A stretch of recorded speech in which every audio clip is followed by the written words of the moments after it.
অসম আৰু অসমীয়াৰ নয়নৰ মণি ভাৰত মাতৃৰ ঘোষিত সন্তান ভাৰত চৰকাৰৰ কেন্দ্ৰীয় মন্ত্ৰী সৰ্বানন্দ সোণোৱাল ডাঙৰীয়াক তেখেতৰ বহুমূল্যৱান বক্তব্য আগবঢ়াবলৈ অনুৰোধ জনাইছো। নমস্কাৰ।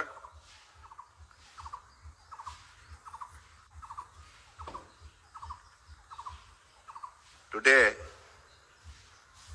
in this auspicious occasion, first of all, I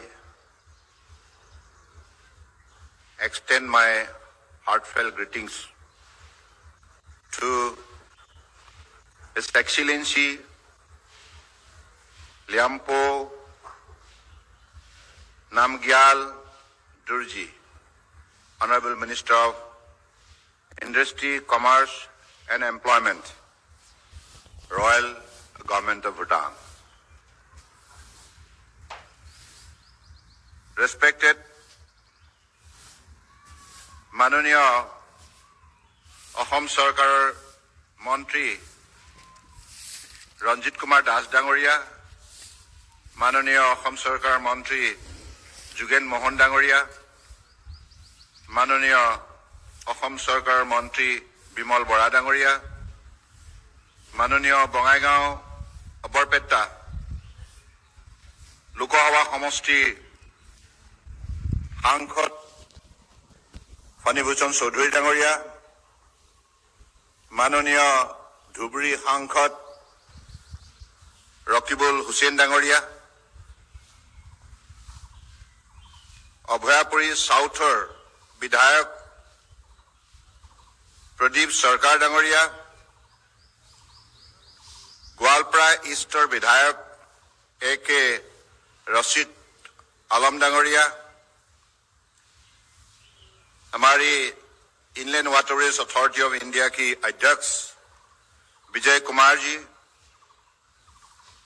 Bongaigaon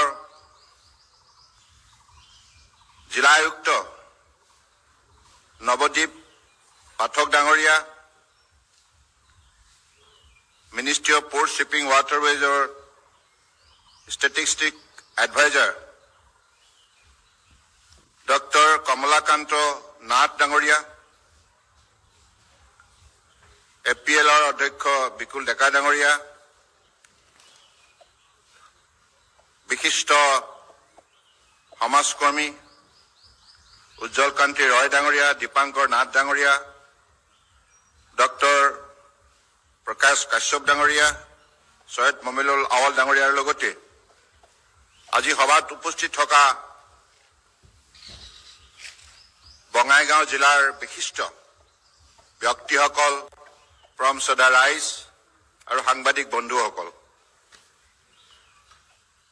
আজি এই অনুষ্ঠানত উপস্থিত থাকি আপোনালোক সকলোৱে হয়তো এই কথা উপলব্ধি কৰিছে যে এখন সমাজ, এখন ৰাজ্য, এখন ৰাষ্ট্ৰ আমি জলপথক সঠিকভাৱে যদি ব্যৱহাৰ কৰোঁ, নিশ্চিতভাৱে আমি আমাৰ সামাজিক, সাংস্কৃতিক, অৰ্থনৈতিক, আধ্যাত্মিক সকলো ক্ষেত্ৰতে আমি শক্তিশালী হ'ব পাৰোঁ।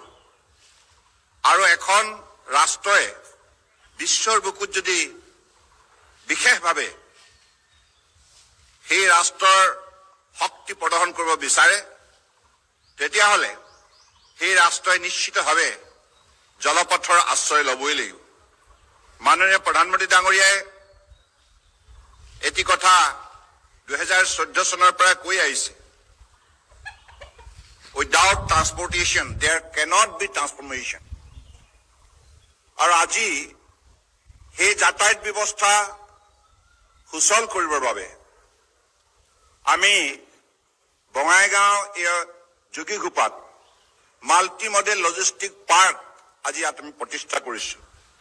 অত্যাধুনিক ধ্যান ধাৰণাৰে আৰু আমাৰ বস্তু বাহানী সামগ্ৰী অনা নিয়াৰ খৰচটো কমাবৰ বাবে আৰু সামগ্ৰী এঠাইৰ পৰা আন ঠাইলৈ হস্তান্তৰ কৰাৰ ক্ষেত্ৰত ট্ৰাকেই হওক, ট্ৰেইনেই হওক বা জাহাজেই হওক, যদি খৰচ কম হয় তেতিয়াহ'লে সৰ্বসাধাৰণ ৰাইজ ইয়াৰ পৰা উপকৃত হয় আৰু যিসকলে এই বাণিজ্যৰ সৈতে আত্মনিয়োগ কৰে তেখেতসকলো লাভান্বিত হয়।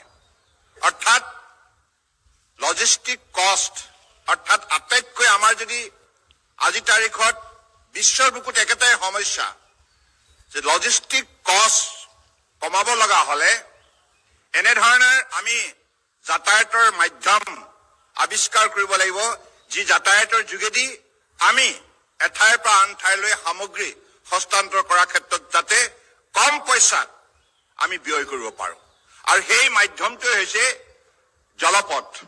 গতিকে যদি 1 টন সামগ্ৰী ট্ৰাকেদি অনা হয় যদি তাক 200 টকা লাগে ট্ৰেইনে আনিলে 1.5 টকা লাগিব আৰু এই জাহাজেৰে আহিলে 60 পইচাতে সেইটো সম্ভৱ হ'ব।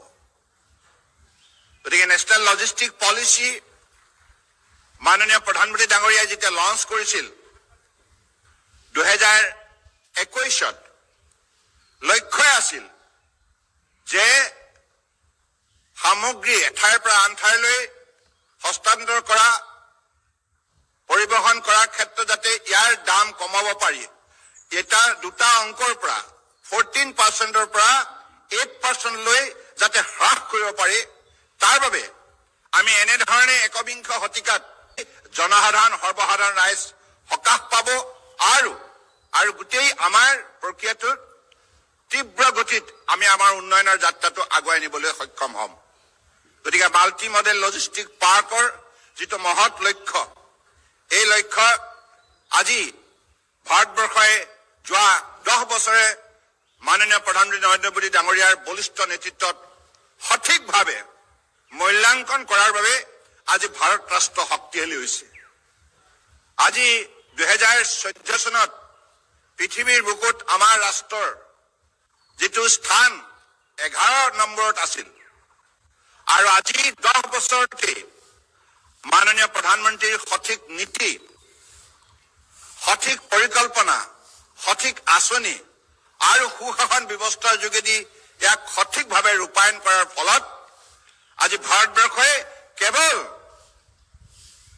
10 বছৰ ভিতৰত পৃথিৱীৰ 5ম সৰ্ববৃহৎ অৰ্থনীতি হিচাপে স্বীকৃতি বুটলিবলৈ সক্ষম হ'ল। আৰু এই যাত্ৰাক ক্ষিপ্ৰ ৰূপ দিবৰ বাবে মাননীয় প্ৰধানমন্ত্ৰী ডাঙৰীয়াই এইবাৰ স্বাধীনতা দিৱসৰ যিটো বক্তব্য তাত তেখেতে কৈছিল মোৰ প্ৰথম কাৰ্যকাল দ্বিতীয় কাৰ্যকাল প্ৰধানমন্ত্ৰী হিচাপে মই দুগুণকে পৰিশ্ৰম কৰিছিলোঁ এতিয়া তৃতীয়টো কাৰ্যকালত মই 3 গুণ পৰিশ্ৰম কৰিম। লক্ষ্য হ'ব 2029ৰ ভিতৰত ভাৰতবৰ্ষক পৃথিৱীৰ 3য় সৰ্ববৃহৎ অৰ্থনীতি হিচাপে গঢ়ি তোলা। গতিকে এই যাত্ৰাৰ আপোনালোকে অংশীদাৰ হ'ব লাগিব আমি প্ৰতিজন নাগৰিকে অংশীদাৰ হ'ব লাগিব। সেইকাৰণে দিল্লীত কৰ্তব্য পথ ৰাজপথৰ পৰিৱৰ্তে কৰ্তব্য পথ ইণ্ডিয়া গেটত আপোনালোকে প্ৰায় সকলোৱে গৈছে দিল্লীলৈ। আগতে ৰাজপথ বুলি পেলাই আপোনালোকে যেতিয়া বুট ক্লাবলৈ যায় ফুৰিবলৈ এতিয়া সেই ৰাজপথ সলনি হ'ল ইংৰাজে দিয়া ৰাজপথ এতিয়া ৰাজতন্ত্ৰ চলি থকা নাই এতিয়া গণতন্ত্ৰ চলিছে। জনসাধাৰণৰ বক্তব্য জনসাধাৰণৰ মতামতে হ'ব সৰ্বোচ্চ শক্তি। গতিকে সেইবাবে জনসাধাৰণক মৰ্যাদা প্ৰদান কৰিবৰ বাবে জনসাধাৰণৰ মাজত ৰাষ্ট্ৰৰ প্ৰতি সমাজৰ প্ৰতি যিখিনি দায়িত্ব আৰু কৰ্তব্য এই কথাত অধিক উপলব্ধি জগাবৰ বাবে তেখেতে দিল্লী ৰাজপথক নামকৰণ কৰিলে কৰ্তব্য পথ। অৰ্থাৎ আপুনি মই দেশৰ নাগৰিক হিচাপে আমাৰ যিখিনি দায়িত্ব কৰ্তব্য সাংবিধানিক দায়িত্ব কৰ্তব্য যদি আমি সকলোৱে প্ৰতিগৰাকী 140 কোটি জনগণে যদি নিষ্ঠাৰে পালন কৰে নিশ্চিতভাৱে এই ভাৰতবৰ্ষৰ পৃথিৱীৰ প্ৰথম স্থানলৈ গতি কৰিবলৈ বেছি দিন নালাগিব। আৰু সেই অমৃতকালৰ যাত্ৰা ইতিমধ্যে তীব্ৰ গতিত আগুৱাই গৈছে। এই সফলতাৰ যাত্ৰা আৰু এই যাত্ৰাৰ আমি 2047 চনৰ ভিতৰত পৃথিৱীৰ আটাইতকৈ শক্তিশালী উন্নত ৰাষ্ট্ৰ হিচাপে আমি আমাৰ পৰিচয় আমি গঢ়ি তুলিব লাগিব। আমি সেই স্থান দখল কৰিব লাগিব। America China Japan south Korea Germany এই ব্ৰিটেইন সকলোবিলাক অৱস্থান কৰিব আৰু ভাৰতবৰ্ষই বিশ্ব শ্ৰেষ্ঠ ৰাষ্ট্ৰ হিচাপে নিজক প্ৰতিষ্ঠা কৰিব পাৰিব।